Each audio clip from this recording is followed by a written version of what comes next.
back with a long-awaited text game video. I know you guys have been praying and waiting for me to drop another video on text game. Text game is pretty much my forte. It's my baby. It's my calling card. It's what I'm known for in this genre of seduction and pickup. Even though I prefer gaming offline, as in cold approach, but dating nowadays is done mainly online. That's where people meet for the most part. So it's sort of an imperative to get to know how to utilize text game. Because even if you meet a girl off of cold approach, chances are you're still gonna have to transition towards texting. So you can't avoid it. I met this girl, she was a white girl, on New Year's Eve, I believe. Christmas Eve. She's walking, I'm walking by her. I was doing some shopping. We walked by each other and I doubled back. I mean, I saw the form and the figure and the shape. I'm like, oh, no. So I'm like, yo. I stopped her and ran my game. We're going to crack right into it. Now, I'm going to really show you guys how potent, how crucial it is to spot stuff that women do without even knowing that they're doing this, because they could be doing these things subconsciously. Needless to say, I'm going to show you how to spot many of these things that women do. And I'm going to show you how I counter them. In addition to that, the main lesson and takeaway from this video, as the title already suggests, is how to get girls to be hooked, totally enthralled, and captivated by you by giving her limited amounts of information, by being vague and not telling her much. That is the key takeaway point. And you're going to see me do this and flip this script, flip this switch on this girl right here in the screenshots. You're going to see me do this like magic. Right? Never give a girl too much information or even any information whatsoever. You feed them with fluff. Sounds vague? That's the point. This Kenny, was lovely to meet you just now. Good morning. It was definitely interesting. Now, here's the thing, guys. As I picked her up that same evening, I messaged her like 5 minutes later. And this is why I always tell you guys, you don't have to wait. The idea of waiting 2 to 3 days to text a girl is antiquated. It's not necessary. Now, the reason for this is pretty simple. The longer you wait to contact the girl, the more chances that things could go wrong, or she could possibly forget you. Let's say you pick the girl up tonight, you met her off cold approach, or even online, you got a number, you wait 3 days to contact her, chances are, or there is a chance that she might have actually forgotten you. Because women have short attention spans, plus they have 100 guys hitting them up. What are the likelihood that she's going to remember who you are? I got a number and I hit her up 5 minutes later. You don't have to wait, guys. I get girls' number and I hit them up instantly. And it never blows me out. It never gets me rejected. It's not about how long you wait. It's about what you do afterwards. All right, so let's continue. So she hit me up the following morning like, good morning, it was definitely interesting. So I said, you sure know how to make good first impressions. Keep it up, and I might have to get my handcuffs since it's cuffing season. So I'm already building a sexual theme here. This is literally my second text, and I'm already building a sexual theme by mentioning handcuffs. So she says, I don't know how you plan to do that while you're here and I'm in blank. Plus, I believe she meant to say, plus I don't think I'm the type of woman you want. So I replied with, let me get this straight. Her name? You don't think you're the type of woman I would want? So she replies with, that's based on physical appearance. You don't know anything about me. And once you know, you may find it too much. Whatever that means, but we'll see. I go, shaking my damn head. I'll find out as we go along. I'm curious. What do you consider too much for me? She says, I might be considered an extreme Christian. I reply with, interesting. An extreme Christian can be intimidating. She says, yeah, especially if they're looking to be an ordained pastor. And if that's the case, you should find one of your style. So I reply with, you know what's crazy? They say opposites attract. Good girls like bad boys. You know the saying. Good girls, quote unquote, good girls like bad guys. So I'm playing this theme up. I'm playing it up here. She says she's an ordained pastor to be, which I find to be cap. Nevertheless, so with that being said, I position myself as the bad boy because I know good girls, church girls, love bad boys. Right? So keep that in mind, guys. Whenever a girl presents herself as good girl, you always want to do the polar opposite and present yourself as bad boy because we all know women love bad boys. So she says, I don't need that in my life. Sorry.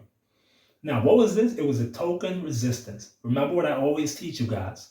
Women would always throw out token resistance, meaning they would say something that would give you the impression that they are not interested or that they're shooting you down. More times than not, it is just cap. It isn't genuine. So you never want to feed into that. Whenever a girl says something to you that sounds or seems rejecting, don't take it as a rejection. It's just a test. It's a congruence test.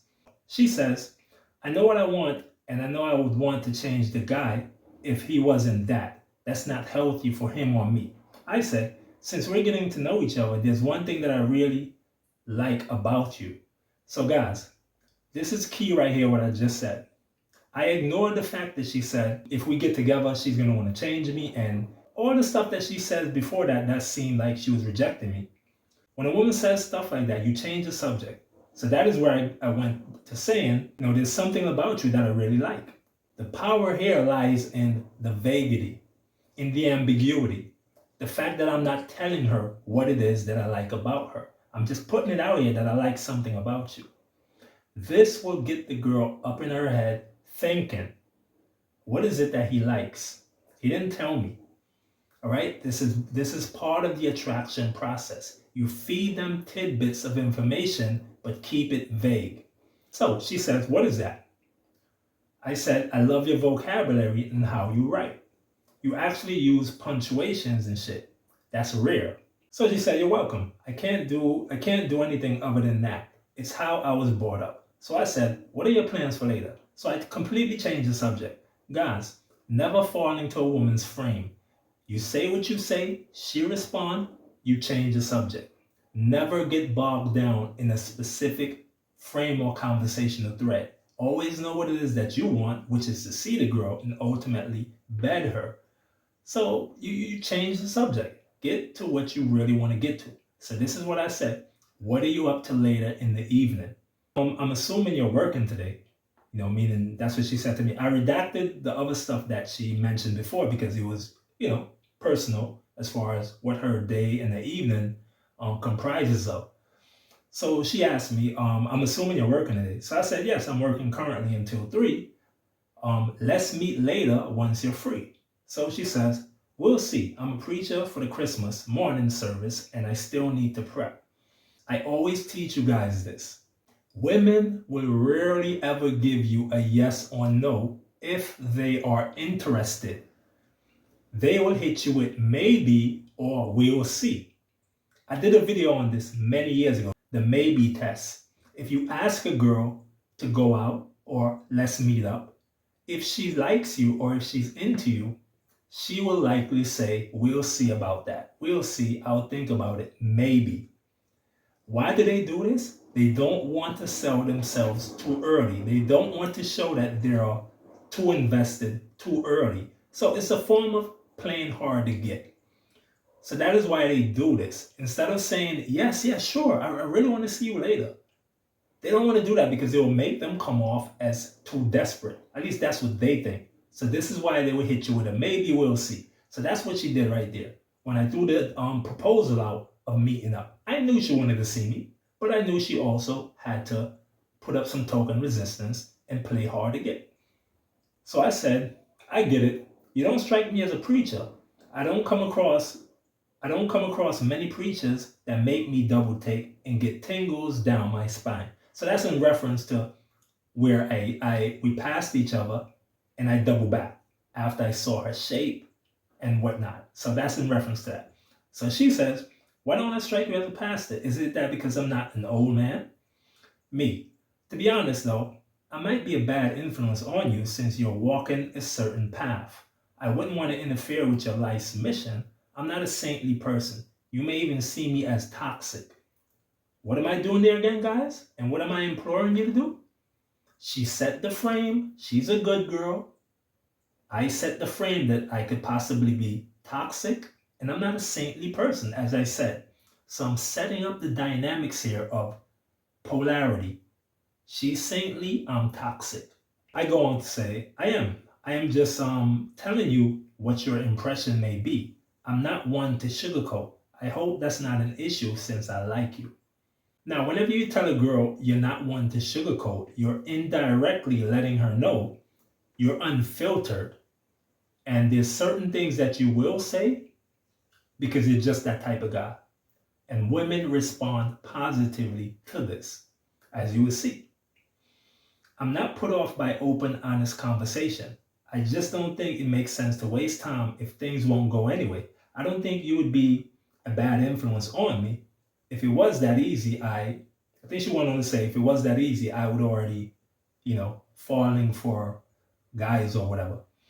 So it was still some token resistance. As I said, I never took it as she was rejecting me by saying I shouldn't waste my time. It could be perceived as a rejection. I never took it as that. So she said, hey, if you're working, I don't want to be a distraction. What is she doing here? Remember, I always tell you guys that women do this often. They will always look to end the conversation before you do. And what did I teach you guys? Always try to beat them to it.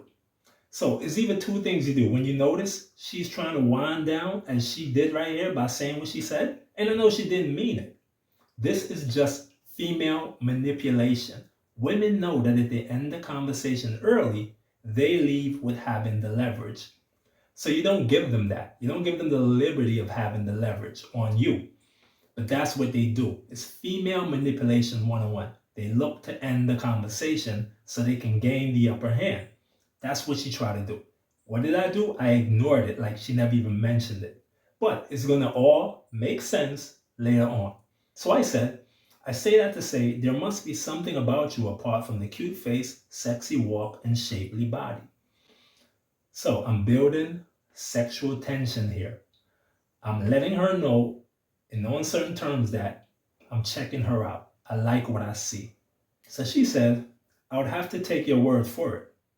So I said, please, babe, stop it. In relation to her saying, if you're working, I don't want to be a distraction. So I'm like, please, babe, stop it.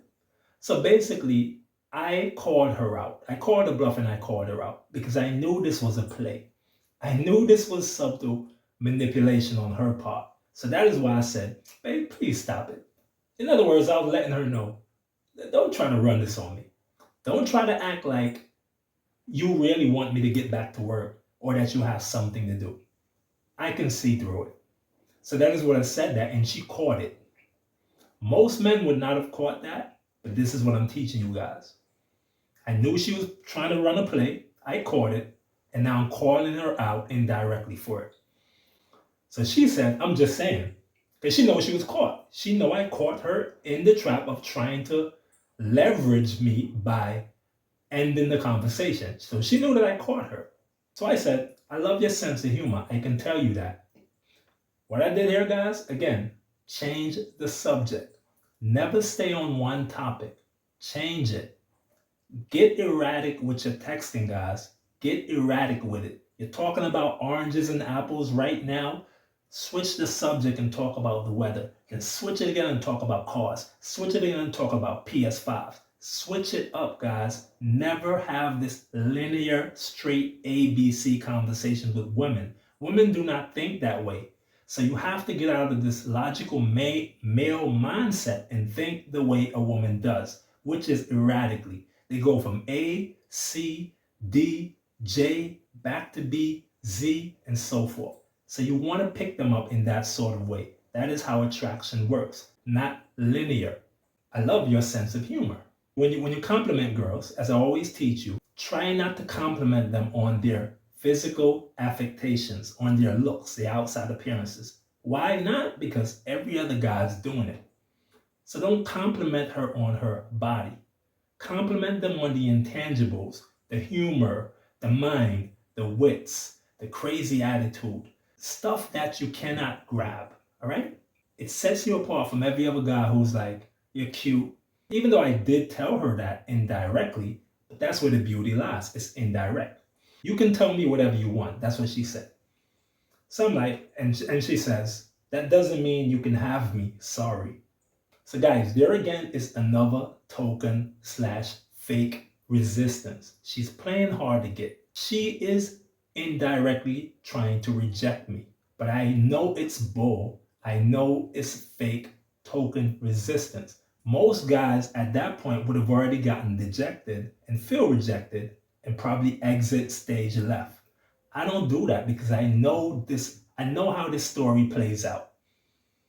So that's why I never fall for stuff like that. When a girl tells me, I'm sorry, I'm not interested. I know she's interested because I was able to pick you up and get your number off a cold approach. So I know you're into me. So you cannot now during text tell me you're not into me. That's not congruent. So she goes on to say, sir, you are going to an all-white party tonight. You held back a curse last night, and now you have cursed several times in this conversation. That's not pastor's husband material. What she's talking about there is when we met the night before this, I was doing some shopping because I was going to an all-white party. So I was looking for an all-white outfit. So I bought white pants, white shirt, white, everything white, just for this party.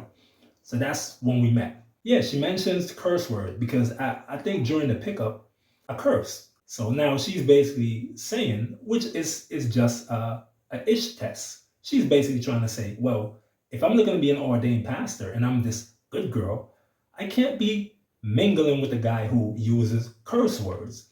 This is what she was trying to say, basically, which is all BS. So I barely said the S word. You also said that sometimes opposites attract. This is what she said. I said, and that's true. I didn't make that ish up, babes. Speak to sociologists. So a little humor there, like I said, guys, humor, that's where the key lies. So she says, but I don't need anyone spiritually different than me. I don't need a bad boy in my life. Again, token resistance. How many times have this chick done this during this short interaction so far? She's done this like 5, 6 times where she said something to me that would have sounded like a rejection. Any other guy would have taken this as a rejection, but me because I know better. This could be interpreted as a rejection, but it is fake rejection, token resistance, token objections, as we would say in pickup. It isn't real. Never let a girl psych you out, guys. It is all a congruence test. Women would say these things to you in order to see how you would react. Would you get defensive? Would you get dejected? Would you get your butt hurt? Would you exit stage left? They want to see how resilient you are or how thin-skinned you are. Would you give up if they give you a subtle rejection? So now I said, I notice you observe a lot. What's your sign? She said she's a Libra. So I said, interesting. So she went back to just barely when I mentioned the curse word. So I said, shaking my head, if I were just like you, spiritually and stuff, and probably wouldn't even speak, you probably wouldn't even speak to me. I would probably bore you to death. So she says, did I bore you?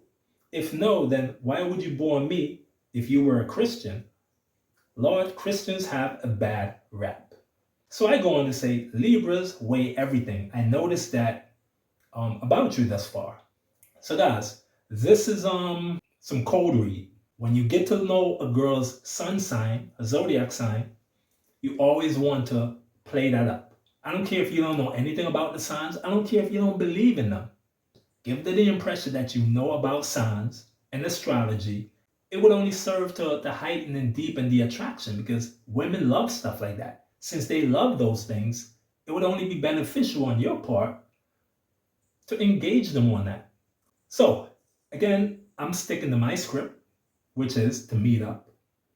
So always keep that in mind, guys. When you're working your attraction, you're working your charm, you're doing everything that I said to do, always bear in mind your ultimate goal is to see this girl and to hook up. So always remember to get back to task. Change the subject back to what it is, which is to meet up. There's a bar and restaurant near blank. Perhaps we can grab a drink there in the evening. Look how I phrased and framed this. It wasn't this formal go on a date type of arrangement. It was pretty much, I'm going here. Come grab drinks with me. I'm going there. Perhaps you can meet me there. When you frame your so-called date proposal like that, it gives the girl the impression that, and this is the impression you want to give, that you are going there anyway. So she's not special. You're not doing this for her. I'm just going to grab a drink. And you're free to come along. That's how you want to frame your so-called dates and meetups. Never make it look in a sort of way where you are planning things around the girl. All right, so frame your dates the way you saw me do just now. There's a bar and restaurant near so-and-so place. Perhaps we can grab drinks there in the evening. So she said, should I trust you? Yes, you should. And I sent her a photo saying, you see how trustworthy I look? Now, the reason for me sending this photo is it should be obvious, right? I'm trying to tantalize her. I'm trying to get her, to check me out. Throw those little things in there, those little eye candies. Throw those stuff in there. If you know you have the body for it, try to entice them. So that's what I did. So she said that doesn't trustworthiness. I guess she meant that doesn't look like trustworthiness. That just shows that you work out. Criminals work out all the time. So I said, LOL, you're killing me. That's why I sent that, knowing it doesn't look trustworthy. Contradictions. What I said there makes no sense. But again, guys, remember, you're dealing with women here. They are illogical creatures. They think all over the place. So your thoughts don't have to be organized and uniform, all right? Be all over the place just like they are. What I said made no sense. Doesn't matter. That's where the beauty lies. So she's like, huh? Now I sent her another picture of me in work attire. So I said, do I look a tad bit more trustworthy in my work getup? So she said, you look well dressed. Thanks, babes. I try. I don't have to dress for work, but I have my days when I rock that look. So she's like, what is babes, or what is BBC? Oh, it's short for babes. So she goes on to say, okay, white culture is so different that you don't have to be dressed for anything, not even church. So I'm always rocking a chilled look. This time of year, I'm just trying to keep warm. So like I said, she's a white girl. She's a Becky. So I guess that's where she threw that tidbit in there. BBZ is short for babes. She responded, oh, I didn't know we were at that pet name stage. LOL. Whoa, happened fast. Guys, here's another thing I want to tell you. Always call girls babes, sweetie, whatever. Those cheesy little stuff that we're told never to do, I want you to do them within like minutes. Here it is. This is our first textual conversation, and I'm already calling her babes from jump. I just told her what babes BBZ means.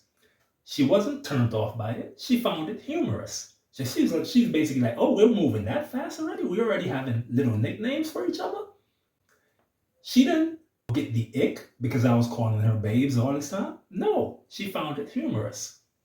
Those things, guys, will not get you rejected as long as you follow the script and the format as you saw that I'm laying out throughout this whole text conversation.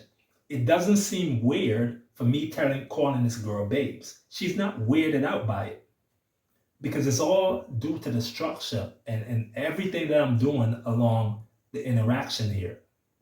So I said, that was a chilled look last night. That was rather sexy to me. That's a step above chilled. I am rolling on the floor. Well, I just taught you something. BBZ means babes. So she goes on to say, now that I know better, I will have to do better and put on more clothes. So I'm like, don't you dare, don't you dare. And she said, and I will. So she's like, she's going to dare me. So guys, this is a little flirtatious banter, and that's what you want to also build during a conversation. You call girls out, you test them, and you build this sort of bantering spirit. So I said, you were dressed weather appropriate. In fact, those shorts could have been shorter and tighter. You're asking for a spanking, I see. Don't dare me. So here it is. Again, guys, I'm getting more sexual and flirty. I commented on the shorts that she had on and said that they could have been tighter and shorter. More sexual spikes. This girl is a so-called Christian. She's a so-called ordained pastor to be. She's a so-called church girl. Now here it is. I'm telling this girl that her shorts could have been shorter and tighter. I'm obviously checking her out. I obviously see her in a sexual manner, and she's not rejecting me for this. She's not getting offended and upset with me because of this. It's all an act, guys. It's all an act. These so-called good girl and churchy girls are the biggest closeted 304s. I mean, just as we say in the manosphere and the red pill space, the church girl is the final form of a 304. I don't know how many times I've proven this to myself, where I would meet a girl who's preachy, churchy, spiritually, and everything, and they are the biggest harlots or ex-harlots. They only use the church girl moniker in order to cover up the assorted past of being a wanton 304. So never get fazed by this, guys. Never get fazed by a girl who's now changed, who's now saved. I mean, a la Brittany Renner. She became a Muslim, right? However, she has a huge 304 past. That's what it is. So I'm never fazed by a girl telling me she's a Christian, she's a Muslim, she's saved, she changed her life. I don't get fazed by that because I know it's just a front. I know it's just a cover up to try to change her image. So she's like, I have some longer and looser ones my sister gave me. Those are probably the ones I need to wear on the road, or I can put on some leggings. So I'm like, you better not.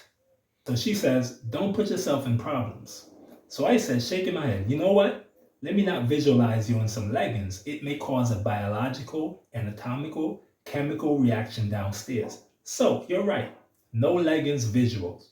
More sexual spikes. Yeah, I redacted something here, which is personal on her part. So I asked her, what state are you based in now? So she said, it is what it is. I'm in blank. So she had moved to the Midwest. Yeah, so I said, I do like attention, do you? And this is one of the texts that I redacted, which dealt with attention, but some personal stuff was in there. I said, I do like attention, do you? She said, I do, especially good conversation. I'm about to go harass my cousin and deplete his peopling reserves. Now, here is another attempt where she tries to end the conversation on me. Again, guys, women will do this all the time. This is her third time trying to do this, trying to end the conversation, but it's not genuine. She doesn't genuinely want to go. She doesn't genuinely want to end the conversation with me. She's only pretending that she's going. More manipulation, more tactics. Guys, women cannot help it. Everything a woman does is tactical. They never do things just for doing its sake. It's always a play. I'm only here teaching you guys how to spot these things. So anyway, I go on to say, LOL, cool. Hit me up when you're free. And remember, we have an evening engagement and don't wear leggings. Matter of fact, you should. So basically, I'm like, okay, well, cool. Called her bluff. I knew that she doesn't want to go. I knew it was only a play. I knew it was only a congruence test. She wanted to see if I were gonna beg her to stay conversing with me. However, I let her go because I knew it was a test. So she confirmed that she moved to the Midwest, and why do you see that as unusual? You told me you had to go just now, didn't you? So I'm like, in other words, I was trying to tell her, why are you prolonging this conversation after you told me you had to go? Like, you had to go, right? So I'm calling her out indirectly. So she says, I went and harassed my cousin. It was a quick interaction. He's an introvert, tall and pale. I've said that he looks like the white Jesus. I bothered him and leaving the room. He said he's going to leave it soon to help his mom. He got up and left. So I leave I left him alone. So I left him alone. It was a short interaction. So she's trying to justify why she said what she said, that she's going to go and harass her cousin. So, in other words, bye, Kenny. She's trying to justify it now by saying, well, I didn't actually mean bye. I called her out and I caught it. LOL that the white Jesus comment. So she's like, I am serious. I'll sneak and take a picture. So I'm like, stop bullying the kid. She says, I felt like I'm talking too much. This is what I want you guys to hone in on ultimately in this video, is this key moment right here. She says, I feel like I'm talking too much about myself. So I said to her, why do you feel this way? Now, I know that she's divulging a lot about herself, but it doesn't matter. This is what I want. You want her to divulge all the information about herself, with you only divulging a little to none. Because so far, I didn't tell this girl anything about me personally, on a personal level. She doesn't know anything about me. I know, a quite significant amount about her. I know that she's a soon-to-be ordained pastor. I know how old she is. I know that she has a kid. I know what state she lives in. I know where she went to school. She mentioned this, but it was redacted. I know literally over 10 things about this girl on a personal level, personal information, and she doesn't know one about me. She doesn't know how old I am. She doesn't know where I went to school. If I went to school, she doesn't know if I have kids. Nothing at all she knows. And guys, here is the key point that I want to stress, and I want you guys to take away from this video. Limit the amount of personal information you give to women, right? Personal information kills attraction.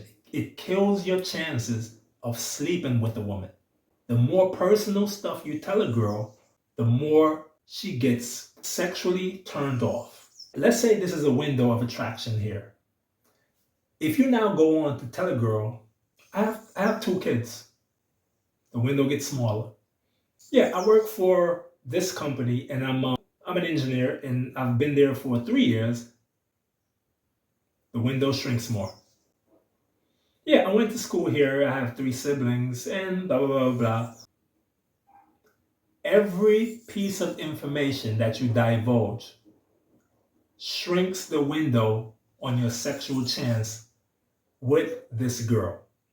When you do the opposite, by not telling her any information at all, it heightens the attraction.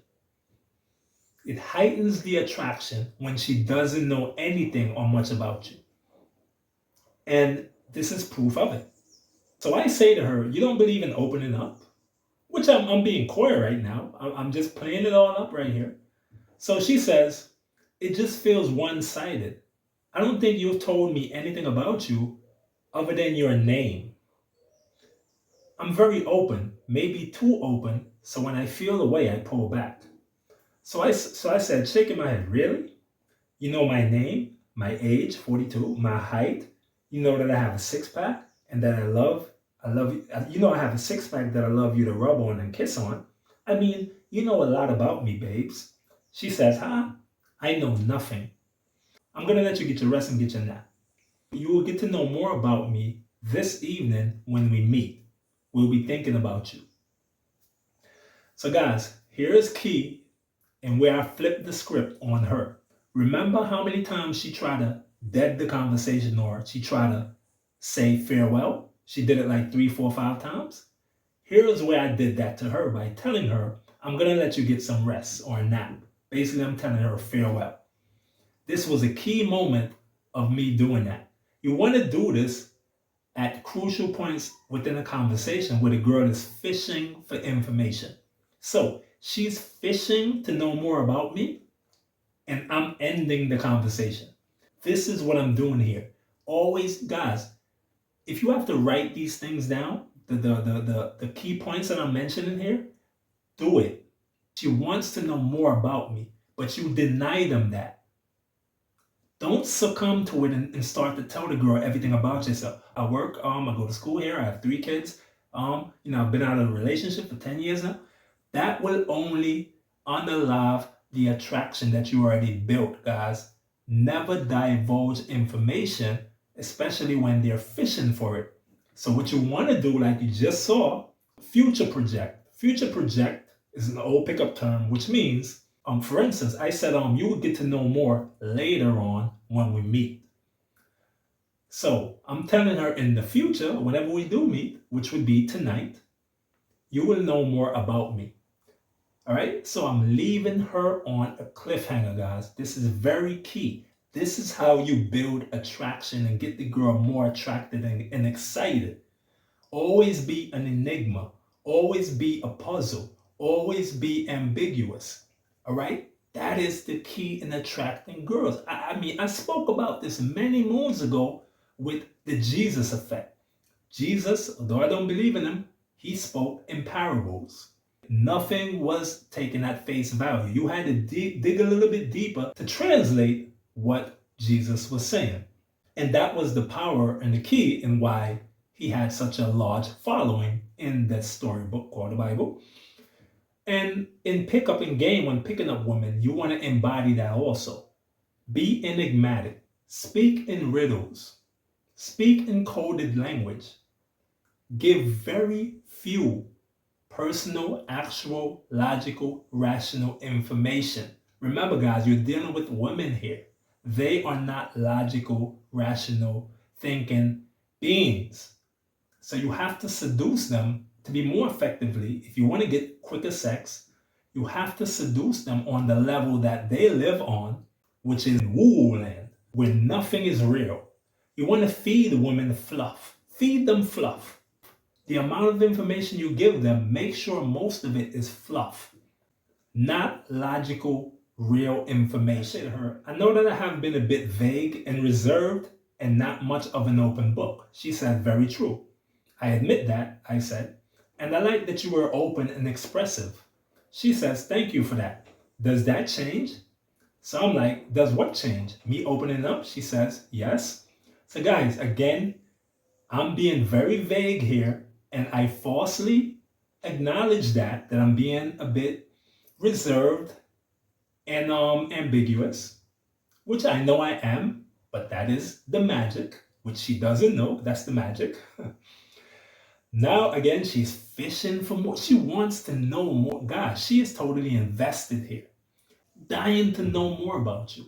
Here it is, she's dying to know more about me. This is what's going to heighten and build the prospect of her wanting to see me later. Because now it is, she wants to know more about me. So now she has a reason to want to meet up with me and to see me. Even if that's just the purpose is just to know more about me, that would propel her to want to meet up and see me that night, which she did. If you tell her everything about you right away, what's left? Why should she see you later? To talk about what? You've already told her everything about you. So why should she want to see you later? What are you going to talk about? Guys, this is how women think. And this is how you need to think. Never tell them too much, because when they gather as much information that they think they need, they will rationalize it to themselves and say, well, I don't need to see you later. I don't need to go on a date with you. I don't need to meet up, because what are we going to talk about? I already know 50,011 things about you already. Limit what you say to them, because now it gives them a reason to want to see you later on. So I said to her, but I promise you that I told you that I like you, and you all brushed it off, and you all but brushed it off and dismissed it. So she says, I haven't dismissed anything. I just don't move as fast as you. I said, okay, get your nap if you can. I tried. I couldn't fall asleep. So on to the next thing. I'm brushing her off. Remember she was doing this to me earlier, or not long ago? Remember she was the one trying to brush me off and telling me to go, in essence? Back to work. I want you to get back to work. Oh, I'm going to bother my cousin. Remember she was saying all those things, which was subtly trying to reject me and dismiss me? Now, here it goes, where I'm doing that to her, and she's here trying to keep me conversing. She's trying to keep me talking. Isn't that a big switch from just minutes ago? All this happened because of the way I structured the game. So I said, "You can talk to me since you can't sleep." "Oh, really?" So I'm like, "You're a super interesting girl." Guys, curiosity loops. I preach that a lot also. Curiosity loops. Say things to the girl, such as, "You're a very interesting girl," but don't exactly tell them why she's an interesting girl. So she's like, "Am I? I'm pretty sure I'm boring." Me. Not often I come across a girl who gets me this off guard and interested. So she says, "So there have been many girls. I'm not surprised." So I'm like, "Why aren't you surprised? Do I come off as a player type?" "None grab my interest like you." That's in response to her saying, basically, "I have many girls." So she's like, "Oh, so you're not denying it." Guys, when a woman calls you out, whether she calls you out on being a player, on being a narcissist, on being a womanizer, or whatever it might be, if they call you out on it or they accuse you of being those things, never deny it. You either accept it and double down or you acknowledge it, but never deny it. If a girl calls you a womanizer, if a girl calls you a player, never say, "Oh, me, no, no, no, no, no. No, I'm not like that. I'm not that type of guy." Never do that. It kills the attraction. If a girl calls you a player and assumes that you have a lot of women, you play it up. I didn't deny it. It's a congruence test. It's an ish test. They're just testing to see if you have the testicular fortitude or the balls, the cojones enough to actually own it. So when women accuse you of stuff, you own it. If they accuse you of being a toxic guy, own it. Say, "Okay, yes, I am toxic." And so what? Toxic people don't deserve love?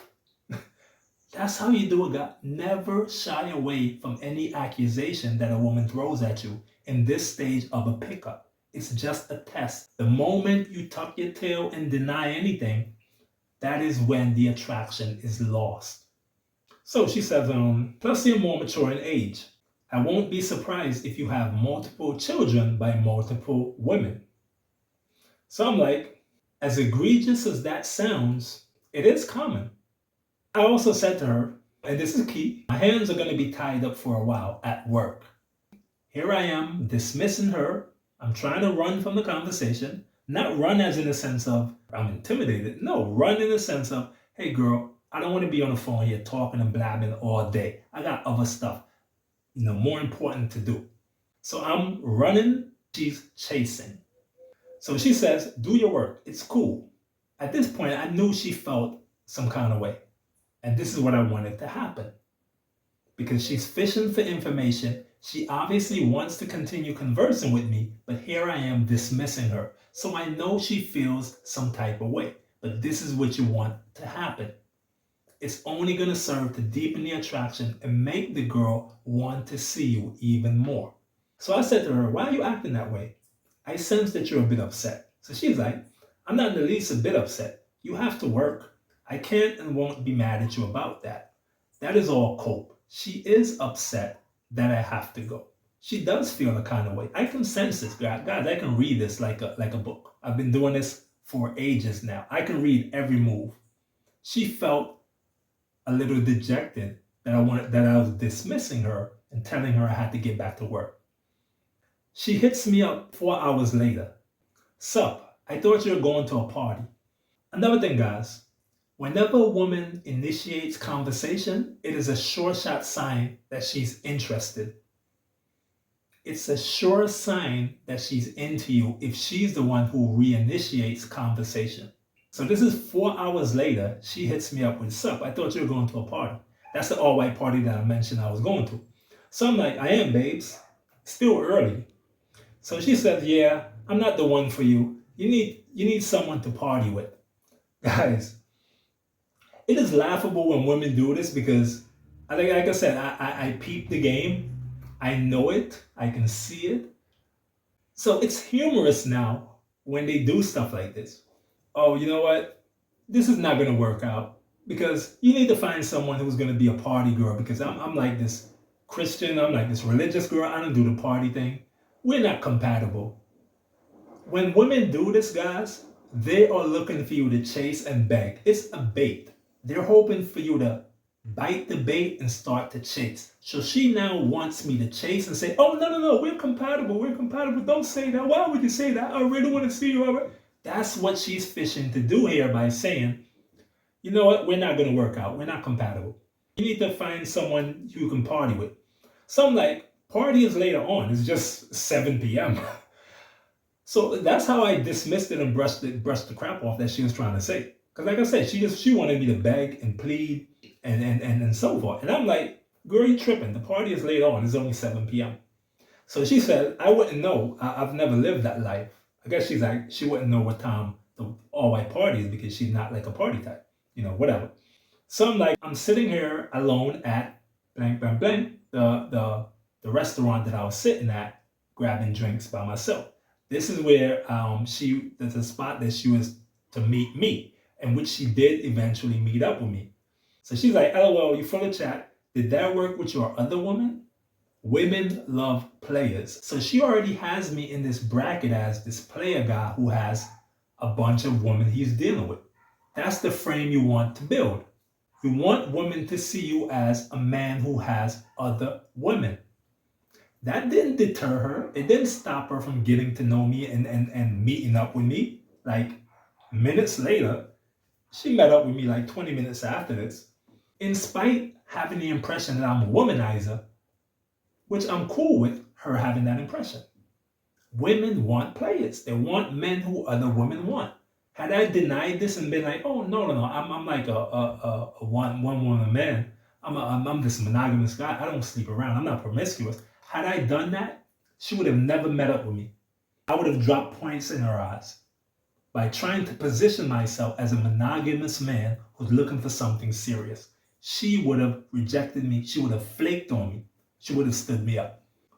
All right, guys, rewatch the video, and I want you to literally take notes manually with a pen and pad, or even, in your notepad in your phone. I want you to take notes of the key points that I stated within this video. And the next girl whom you pick up, whether you met her online, because this is applicable online or from a girl you met off cold approach.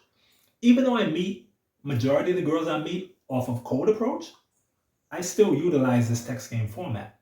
You might not be pulling majority of your girls off of cold approach. So whether you meet her on a dating app, this format still applies. And the ultimate lesson here is always be ambiguous. Never give her too much information. Keep the personal information to yourself until after you've met up with her, after you've slept with her, after you went out on a date or two, a so-called date or two. Then you divulge personal information. But prior to meeting up, never divulge personal information. If she asks, you evade. You evade it with fluff. Meaningless conversation. That is what builds the attraction, not logical information about yourself. It does the opposite. All right?